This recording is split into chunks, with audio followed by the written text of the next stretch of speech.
Wow! Ang ganda naman ng kakaibang kulay ng roses. Alam ba ninyo na ilan sa mga roses na may kakaibang kulay ay resulta ng grafting?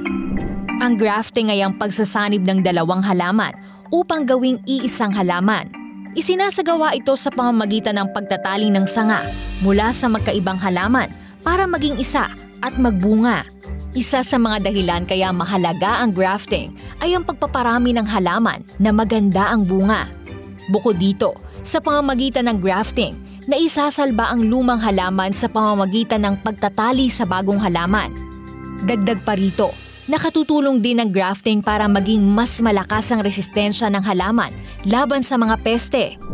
Ito ay ilan lamang sa kahalagahan ng grafting, kaya tandaan na dapat pahalagahan natin ang bawat nilalang ng ating dakilang manlalalang.